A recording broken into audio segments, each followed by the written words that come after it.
Got it. Got it. Okay. Is it okay? Tak, dobrý den, já vás vítám zase tady na naší konferenci Pád vzhůru, která se zabývá cestou mužů skrze krizi středního věku nebo vůbec střední věk, ať už to nazýváme krizí nebo výzvama středního věku. A dneska tady máme hosta, mám tady svého kolegu Honzu Čermáka, který bude překládat zase, děkuji mu za to. A mám tady hosta, kterýho jsem pozval, jmenuje se Khabir Bharti a já bych ho pozval, aby se představil. Hello, Khabir. Hello, namaste. Namaste. We are very happy that you are here and we would like to invite you to introduce yourself and what you do and what is your service, what is your passion, what you do for people in also in Czech Republic. Yeah. Who you are?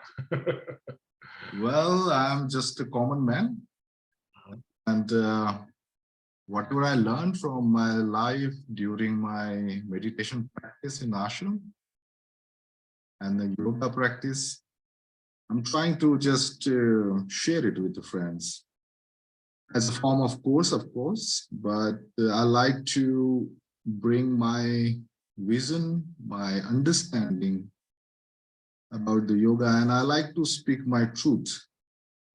I observe.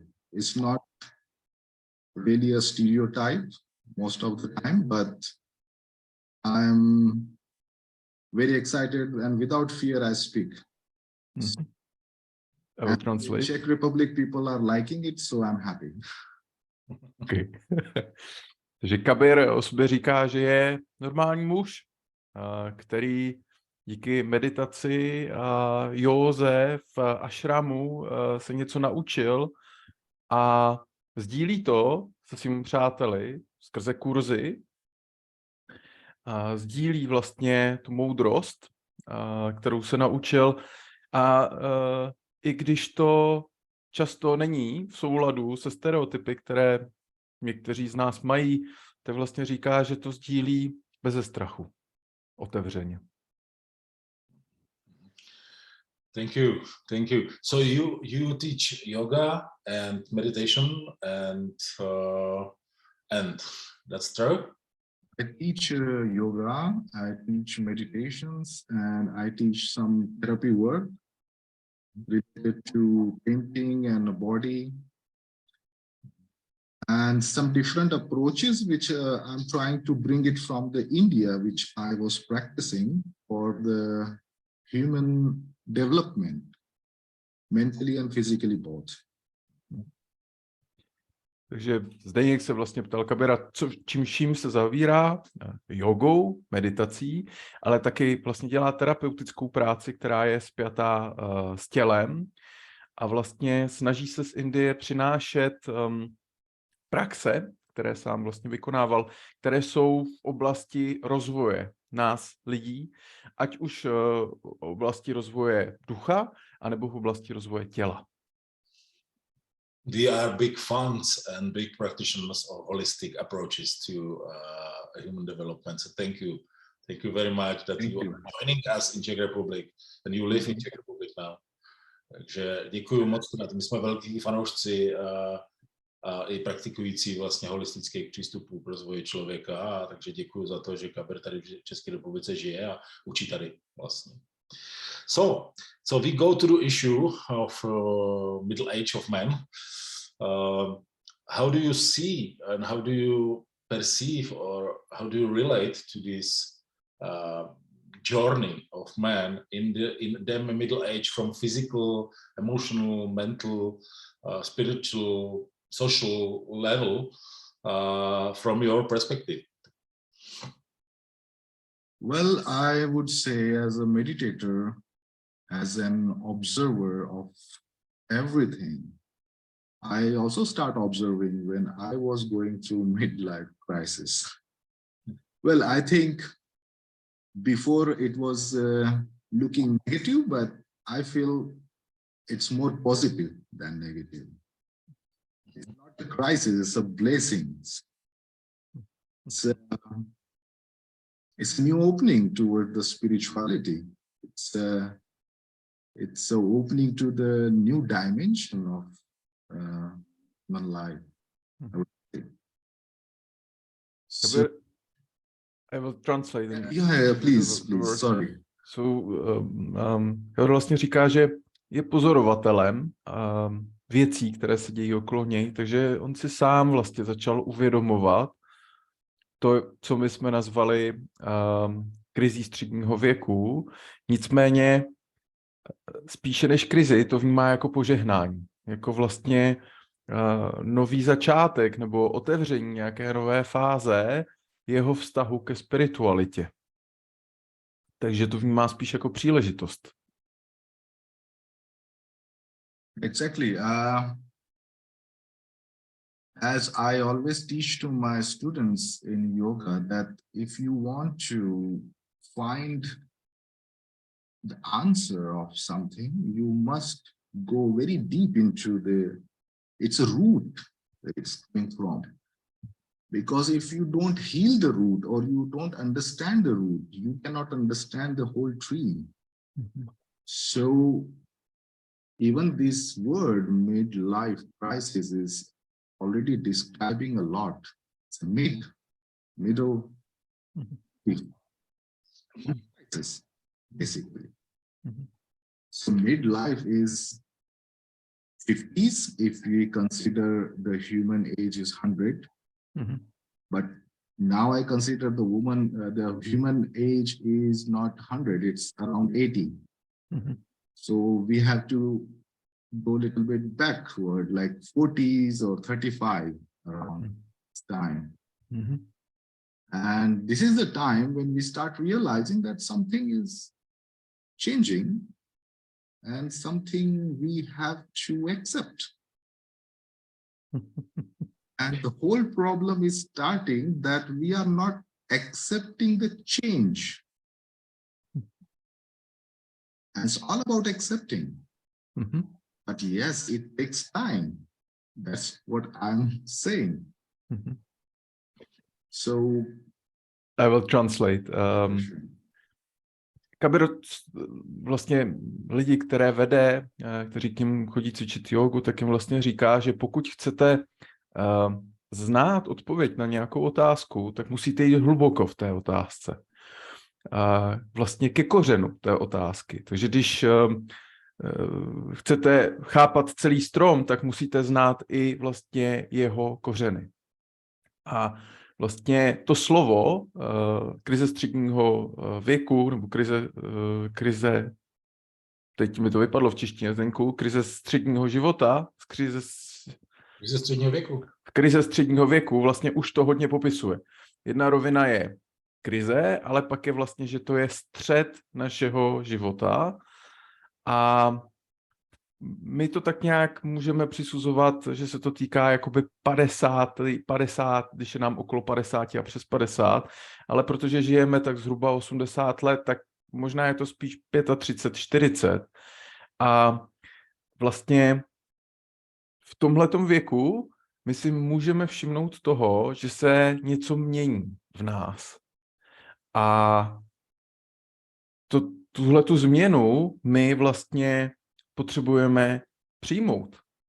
Takže vlastně je to o přijímání této změny a zároveň tohleto přijímání je nějaký proces, který vyžaduje určitý čas. Mm-hmm. Acceptance. In my meditation practices in ashram, I saw many people who were not accepting themselves as they are about 35 or about 40. Actually, we humans are living in the numbers, I think.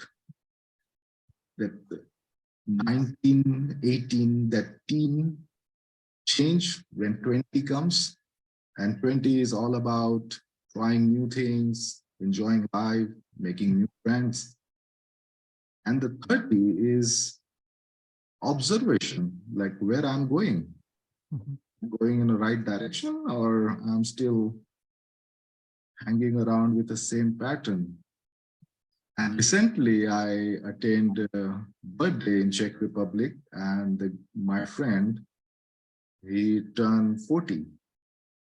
So I was congratulating him. I said, like, hey, it was beautiful age. He said, hey, he was upset. So I said, why? It was like 40, 4. I was like, come on. Yeah, it's a wonderful time. And I realized this. As soon as the number is changing, people's attitude is changing towards life.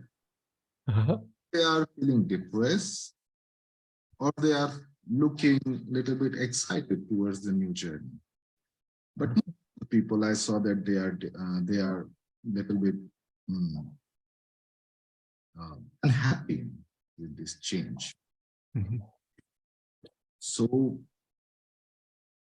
I will just translate, otherwise it will be too long. Mimochodem, thank you, Khabir, for describing this, because you need to be outside to reflect on this, but you described something which is, well, it's describing us. Jenom jsem tady poděkoval Khabirovi, protože pro mě popsal něco, co jsem cítil, ale neměl jsem pro to slova. Takže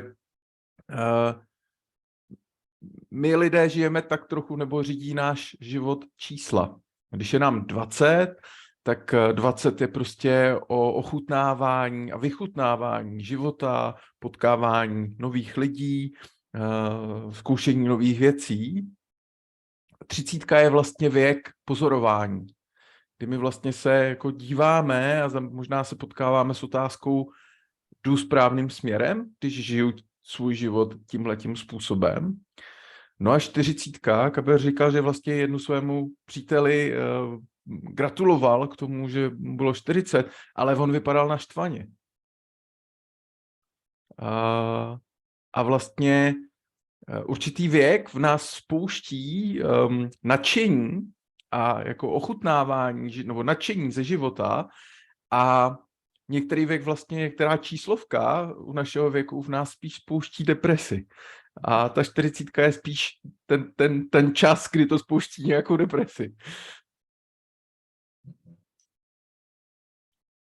Yes, so let's start from my journey. When I saw first white hair in my black beard, didn't accept that. So I immediately took it out. So that is the first sign that you are not accepting that the body is changing. It's not only with me. Some girls I saw when I was saying like, hey, you have one gray hair, and they was immediately freaked out. And then I realized like, this is going to happen. How long we are going to color our beard or hair? And this is what I observed, that when you don't accept the things, you start trying to hide the things. So you are going through some plastic surgery, you are coloring your hair, you are going to gym, trying to do some extraordinary exercises, which your body is not even ready for it. And most of the women I saw in that period, that they are doing extraordinary yoga asanas. Headstand, handstand, they love it. They want to prove themselves that I'm still young. They do it, it gives them satisfaction. And of course, they can do it. There is nothing wrong in it. Only thing is, they can do much more better than that. Not only physical level, but mental level. They grow, they understand about life much better way, and also describe it to next generation. More grounded, and looking at the life in a different dimension, that the life has all the colors. It is not always pink. It is not always blue. And we have to go through it. Even if you don't want, you have to. You can run, but you cannot hide.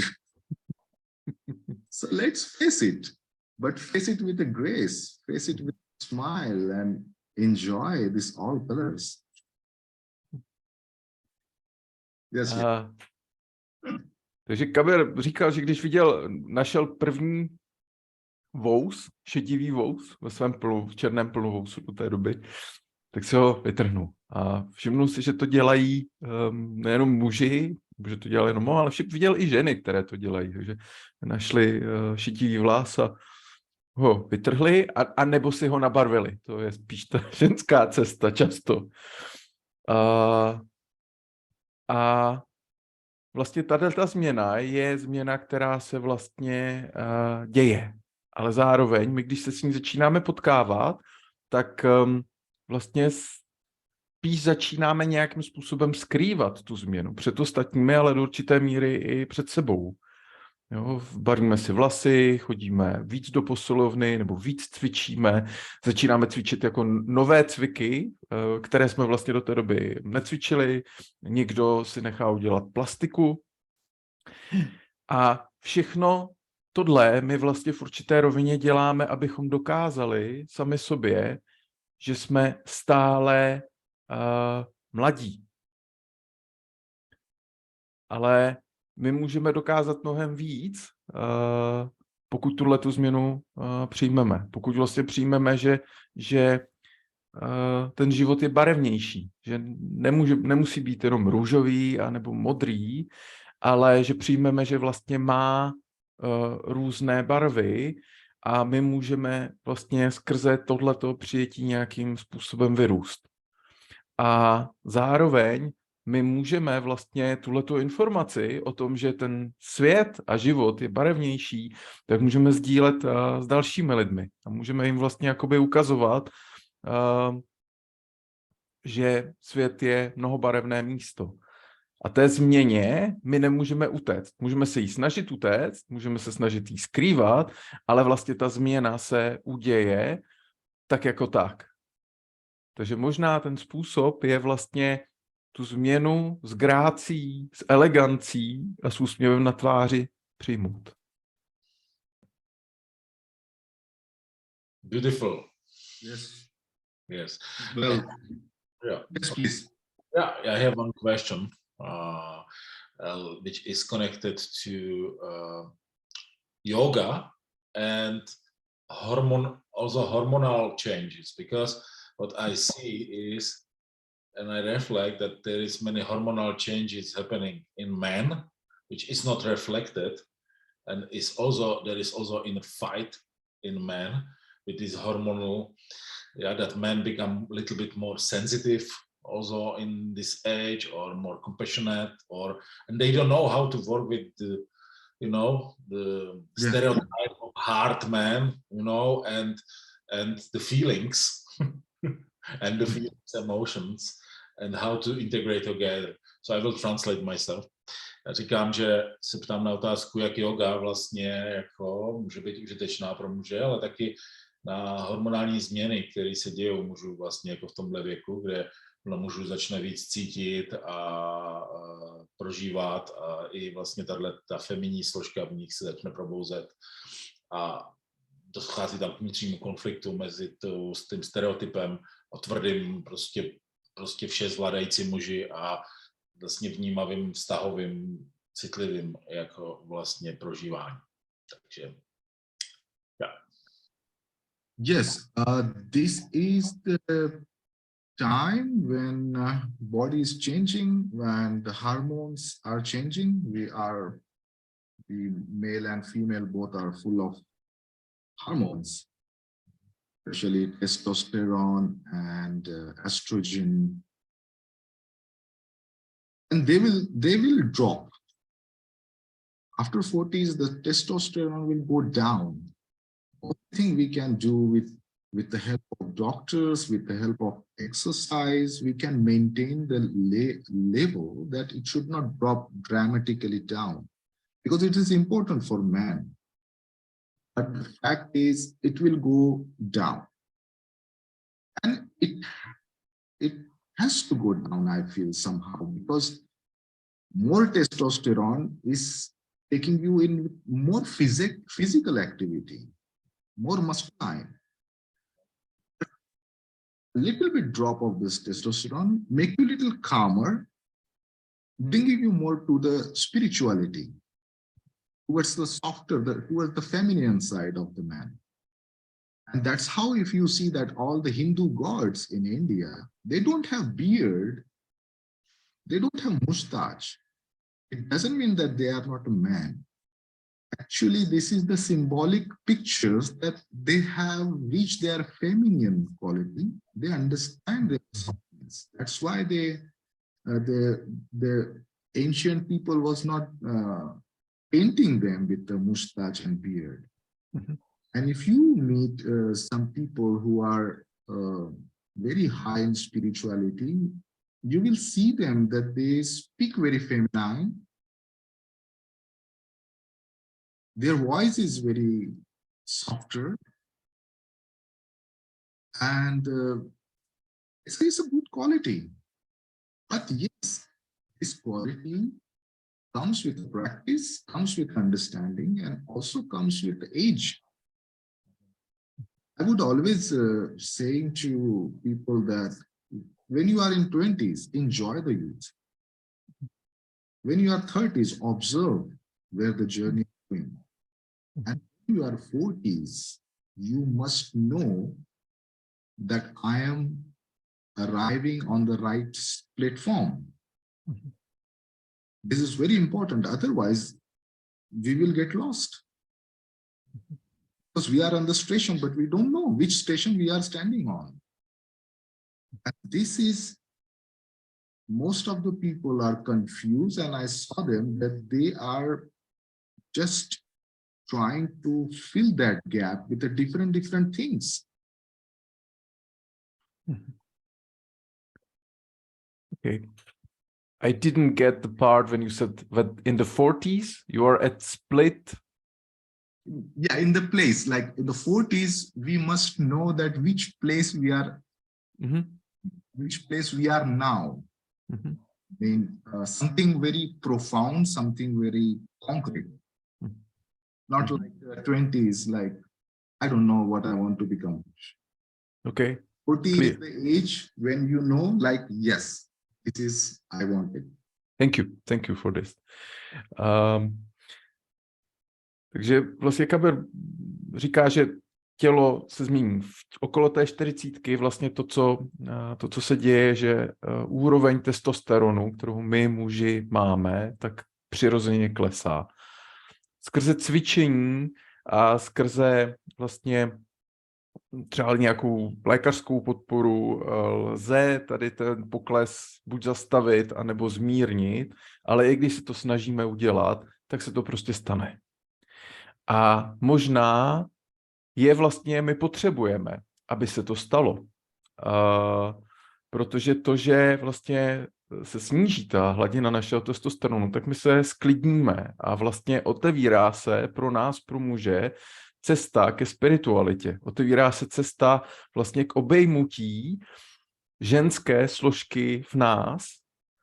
A vlastně Khabir říkal, že hinduističtí bohové nemají vousy ani kníry. A ten důvod, proč takhle jsou zobrazováni, je kvůli tomu, že vlastně to je symbolický znak toho, že oni objali tu ženskou složku v sobě. A možná pokud jste potkali někoho, kdo byl jako velmi spirituální, tak jste možná vlastně zjistili, že v nich viděli určitou jemnost, anebo jejich hlas byl vlastně jemný, přestože to třeba byli muži. A vlastně to co jako my potřebujeme pro sebe, je vlastně rozumět tomu, co se děje. A rozumět tomu, že když je nám 20, takže je super prozkoumávat a ochutnávat život. Ve 30 spíš se potřebujeme dívat vlastně, jakým způsobem ten život žijeme a co nám přináší. A v okamžiku, kdy vlastně dosáhneme 40, tak vlastně potřebujeme vědět, kde se nacházíme, vědět vlastně, mít vnitřní jistotu ohledně toho místa, kam vlastně patříme a jaký náš život má být. A pokud tohleto necítíme, tak můžeme procitovat vlastně vnitřní zmatení a můžeme se tenhleten vlastně tuhletu mezeru, tenhleten volný prostor v nás, ve kterém se nachází nejistota, snažit zaplnit různými dalšími věcmi, protože vlastně nerozumíme, co po nás v tu chvíli ten život chce. So I talk about little bit how yoga is, people are coming to yoga to make the hormone balance. I would say any kind of exercise will help you. Any kind of physical health exercise will help you to balance your hormones. Mm-hmm. Every human must do exercise. But what kind of exercise? That is depends what you are looking for. The man should do some different kind of exercises, especially weight trainings to increase their testosterone. And the woman has to do a different kind of exercise to balance their estrogen. Now, I would say that if you are selling any kind of yoga in the name of harmony, hormonal balance, it's not always working same with everyone. You can just manipulate somebody that you do this, then this will happen. Yeah, maybe placebo. Mm-hmm. Never know.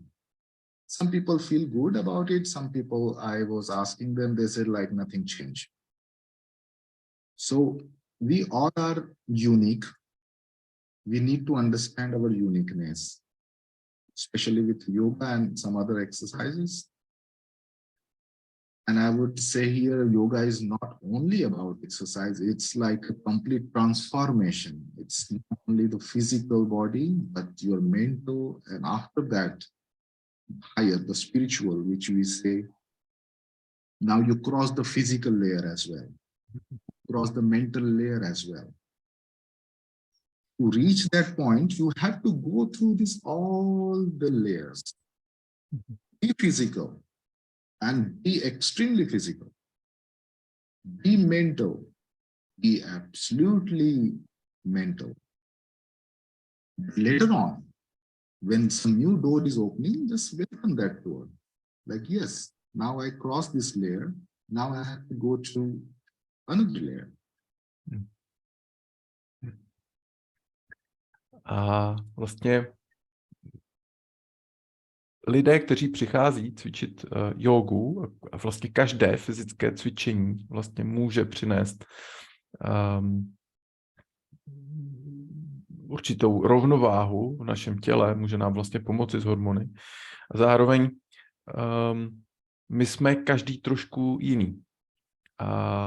Takže muži proto, aby vlastně řekněme, snížili ten propad testosteronu, tak potřebují nějaký druh cvičení. Ženy, které vlastně potřebují pracovat se estrogenem, zase potřebují nějaké jako jiné cvičení.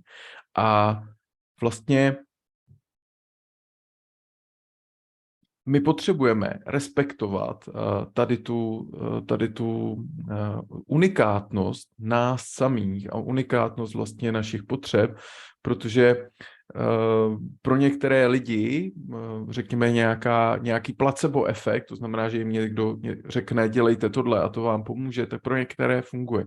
Ale někteří jiní v situaci, kdy jejich unikátnost není respektovaná, tak vlastně říkají, pro mě se nic nemění. A my vlastně potřebujeme tuhletu jedinečnost nás obejmout a respektovat vlastně sami sebe.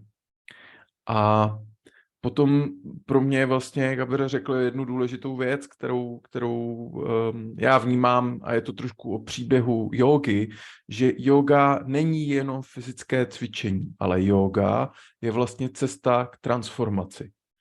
My máme nějakou jako fyzickou úroveň, máme nějakou mentální úroveň, máme nějakou spiritualitu a my zároveň potřebujeme projít každou z těch částí postupně.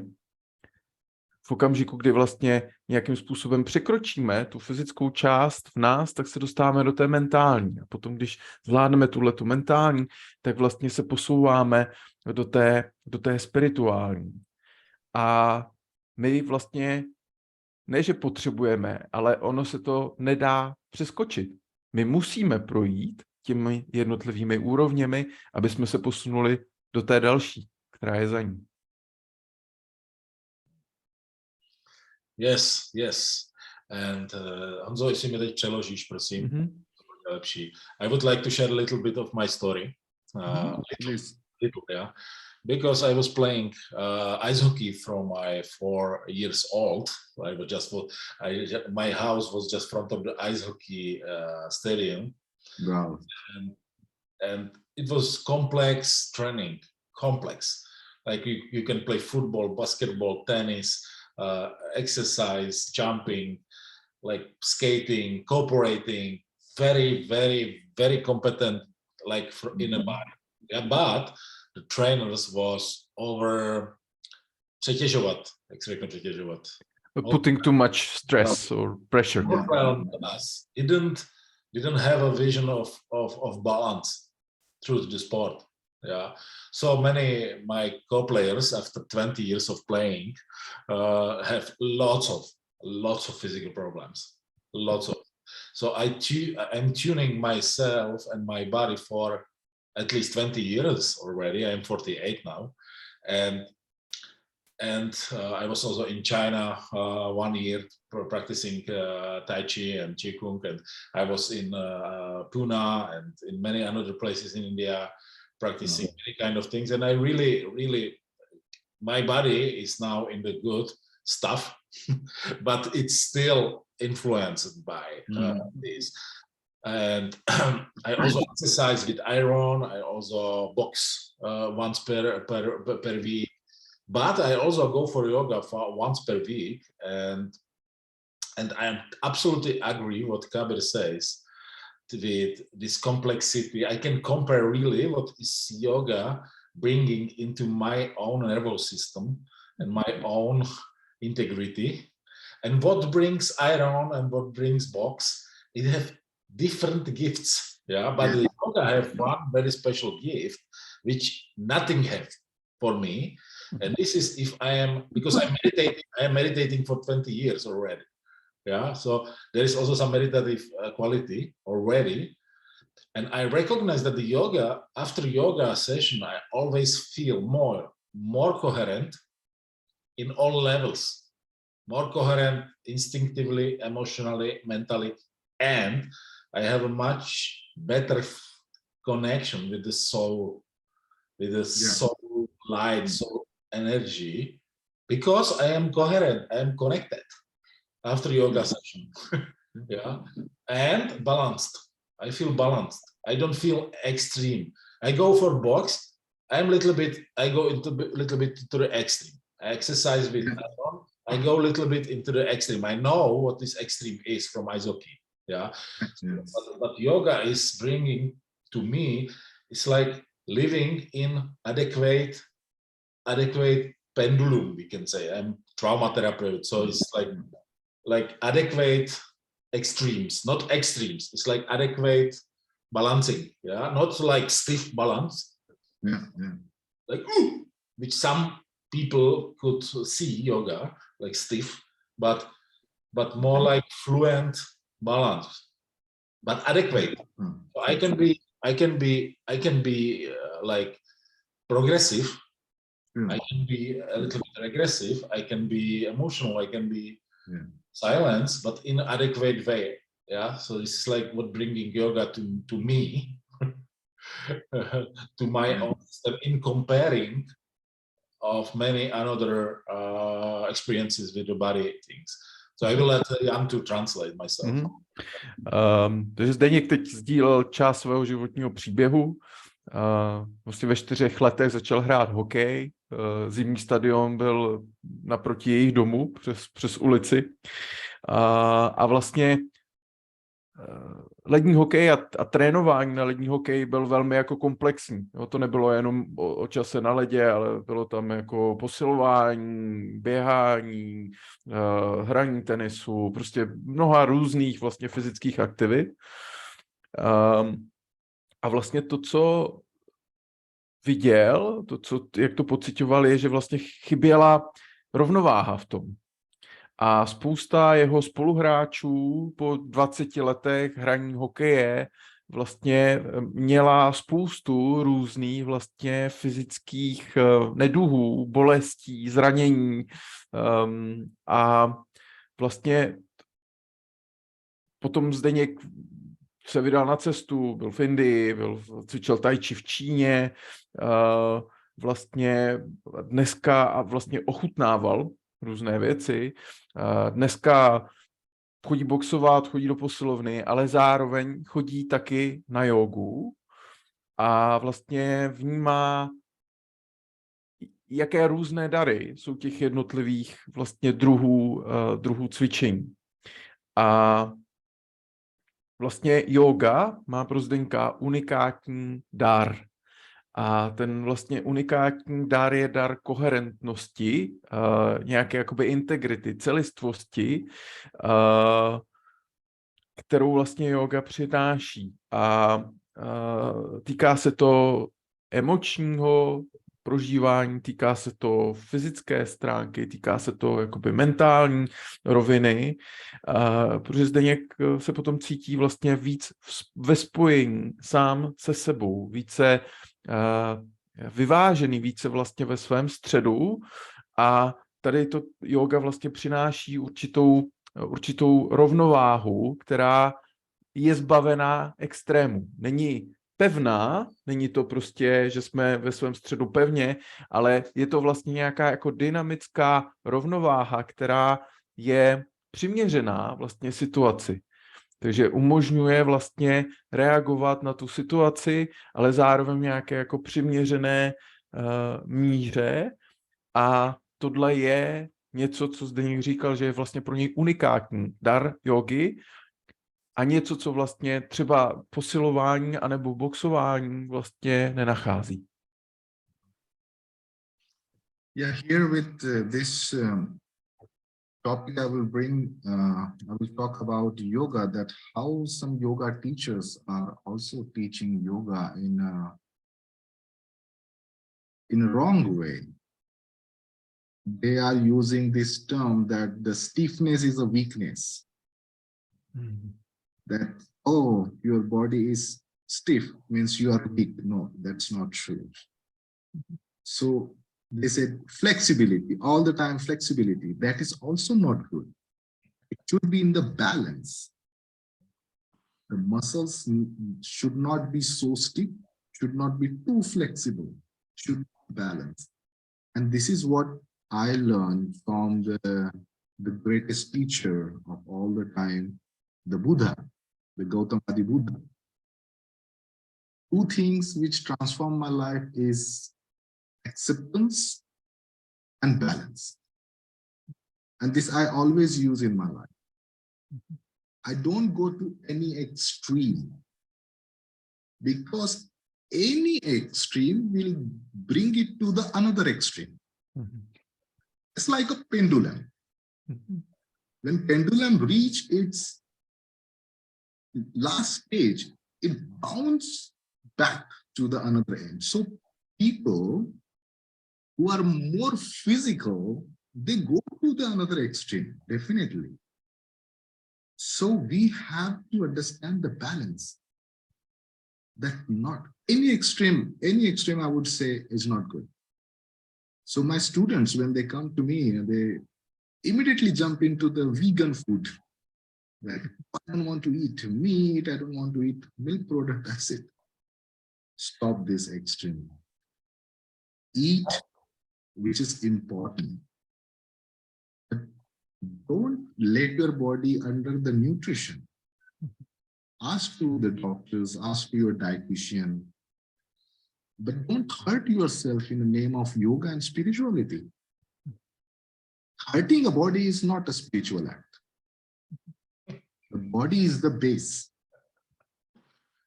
where all your building of spirituality can stand. So if you are hurting, means you are under nutrition, you are weak, you can't be spiritual. This is what the Buddha have understood 2,600 years back. And his teaching is so profound that it's still working because there is no illusion. He's not giving you a direct answer. He's giving you the search that you observe. If I would say, then you will be confirmed like, yeah, Buddha said so, I mean, finish. It's my truth cannot be your truth. You have to walk that path.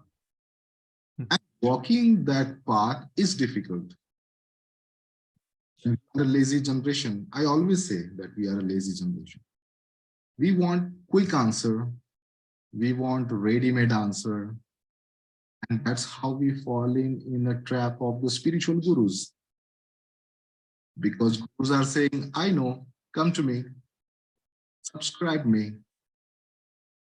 And ancient people was saying that the teacher you have to find. You have to go to the teacher. Teacher will not come to you. And today's generation is different generation. Teachers are coming to you. They are doing all kind of advertisement to get subscribed, and it's okay. Business is business. I'm not against any business.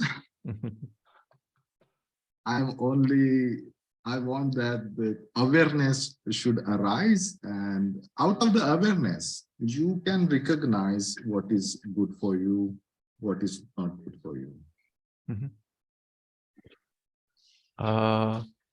Khabir vlastně pojmenoval to, co vnímá, co podle jeho názoru někteří učitelé jógy nedělají úplně správně. Že vlastně říkají, že jóga je o flexibilitě, jo, a jenom flexibilitě. A tím pádem vlastně být stuhlý znamená slabost. Jenže ono je to víc o rovnováze. Učení vlastně Buddhy pro Khabira bylo o učení o rovnováze a o přijetí. A vlastně funguje to jako s kyvadlem. Pokud kyvadlo vychýlíte do jednoho extrému, tak to, co se stane následně, tak to kyvadlo se odrazí a vlastně pokračuje do extrému na druhé straně. Takže je potřeba v tom hledat nějakou rovnováhu. A Khabir se setkává s lidmi, kteří začnou cvičit jogu a okamžitě se stanou vegany. A to je nějaká forma jako extrému. A zároveň vlastně naše tělo je základem naší spirituality. Není překážkou naší spirituality, ale je základem. A v okamžiku, kdy vlastně my děláme věci, které nejsou dobré pro naše tělo, trpíme třeba podvýživou, protože jsme radikálně změnili náš jídelníček, ale vlastně nekonzultovali jsme to s někým, kdo rozumí naší stravě nebo s naším lékařem, tak to vlastně může vést k tomu, že zraňujeme sami sebe. A děláme něco pro své tělo, co vlastně není dobré. A tohle je učení vlastně Buddhy, které tady je přes 2,5 tisíce let. A vlastně on říkal, že Buddha nedával odpovědi na otázky. On vlastně poskytoval to hledání, umožňoval vlastně hledání. A v určité rovině my lidé vlastně jsme tak trochu líní a vlastně hledáme okamžité odpovědi na naše otázky. A vlastně v tomhletom bodě my se můžeme potkat s nějakými guruji, s nějakými spirituálními učiteli, kteří vlastně nám jsou připraveni jako dávat odpovědi. A historii minulosti vlastně to bylo pozvání pro lidi, kteří chtěli na sobě pracovat, aby si nalezli svého učitele. A dneska ten svět je trošku jiný. Dneska vlastně učitelé přichází za svými žáky přes různé jako reklamy, jo, zvou vlastně, sbírají následovníky, zvou vás tomu, abyste se vlastně subscribeli na nějakém kanálu, abyste je začali vlastně odevírat. A na tom není nic špatného. No, business je business. A současně je to prostor pro uvědomění si toho a hledání toho, co je vlastně dobré pro nás. Wow, that's so good to hear this. This is just so balancing, and I'm trauma therapist and working with trauma for at least 15 years, and there is lots of similarity, trauma healing, and what you say, yeah, because this traumatized nervous system, he have a tendency to go to the extremes, to unconsciously extreme himself, yeah. And yoga, but well lead yoga, not all yoga. But what you say exactly, it is one of the very important resource for people with post-traumatic stress disorder in many levels. So I'm always struggling a little bit to find a good person to send people to that they can learn yoga for self-regulation, and then the post-traumatic stress is much easier melted from nervous system.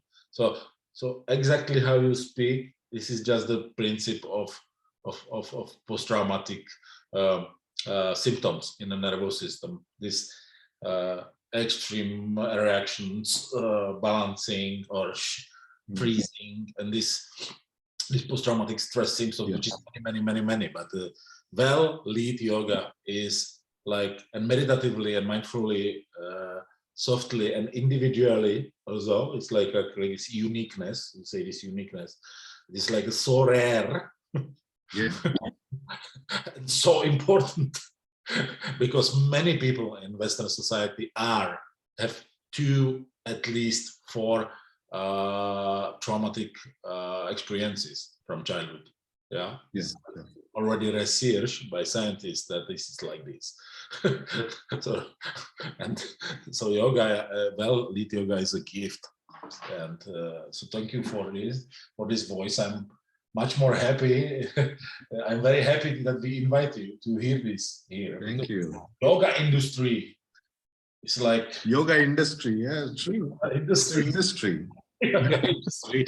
It's like really something I don't really understand, but and this is also maybe why I didn't really relate to it, yeah. But now I am oriented also myself. I'm much more oriented after listening to you, and I guess also our listeners are much more oriented. Yeah.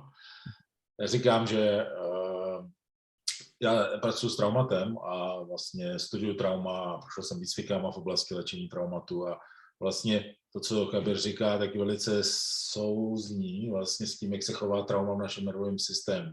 Když tam je, tak máme tendence k extrémům, ani to nevíme. Yeah? We have tendencies to extremes, but we don't know. This is also a point, yeah? That we don't know. Takže my se chováme extrémně, ani to nevíme a to má samozřejmě svoje jakoby symptomy v tom nervovém systému potom a tak dále. Jo? A yoga, tak jak ji Khabir popisuje, tak vlastně jako umožňuje jako být zdrojem pro koherenci, stabilitu, uklidnění, dodání zdrojů vlastně do toho nervového systému, aby ten posttraumatický náboj se mohl potom uvolnit, protože když nervový systém není zazdrojovaný, opravdu, tak neuvolní nic, jo? Tak prostě na to nemá kapacitu.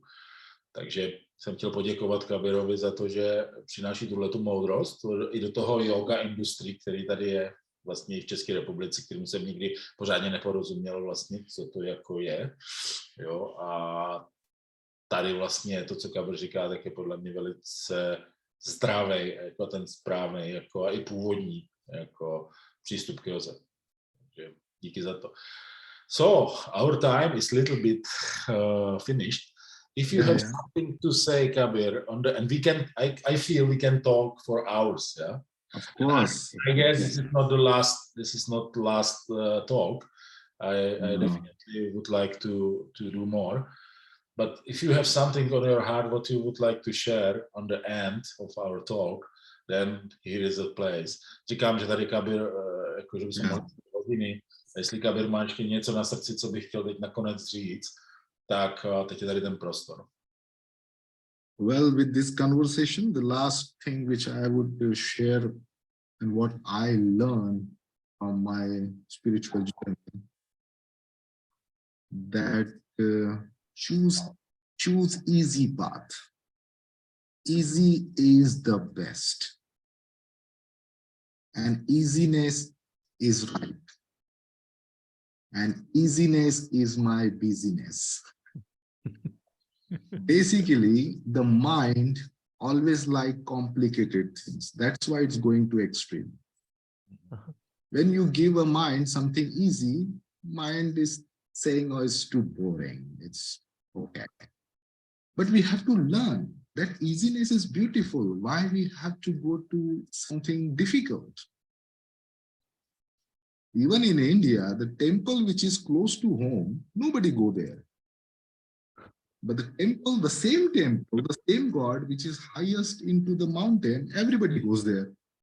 So it is not something new. Everywhere we humans are saying, we like something which is hard, which is difficult.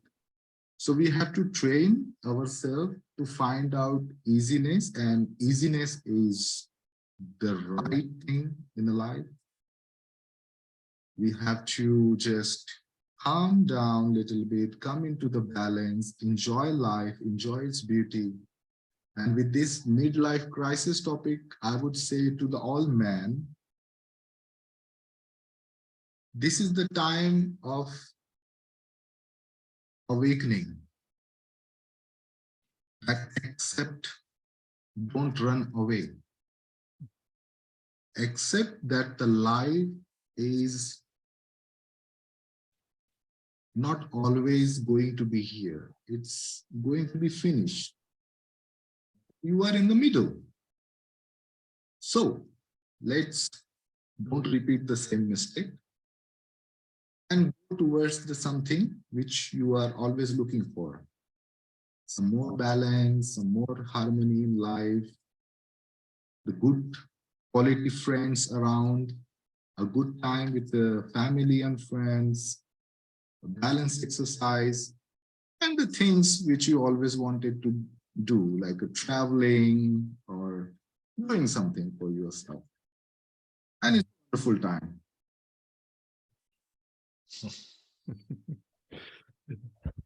Takže poslední věc vlastně, kterou by tady Khabir chtěl sdílet, je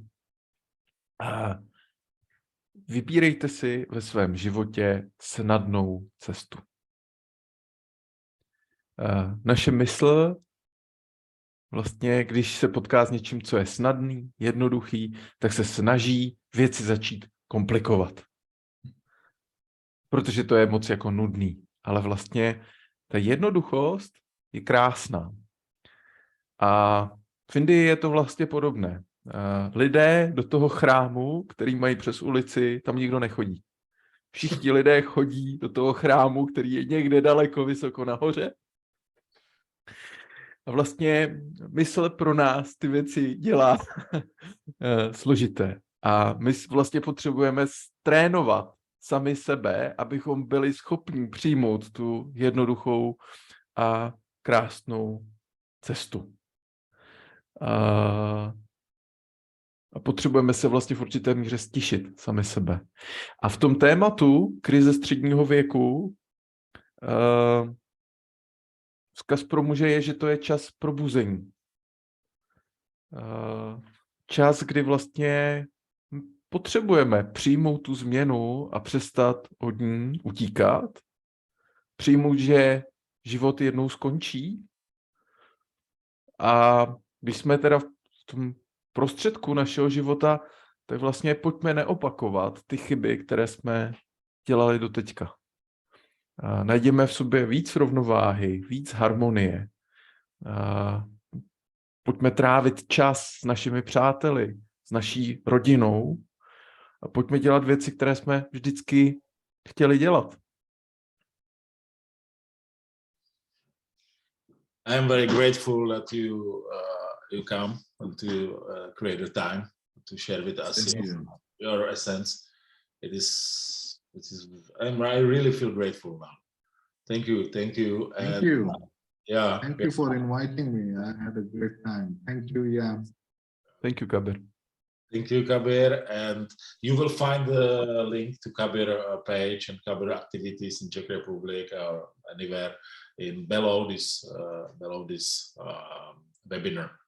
There is a web page and everything. So follow if you feel. Enjoy. See you. Enjoy you too. See you, Khabir. Ciao. Bye. Ciao. Bye-bye. Ciao.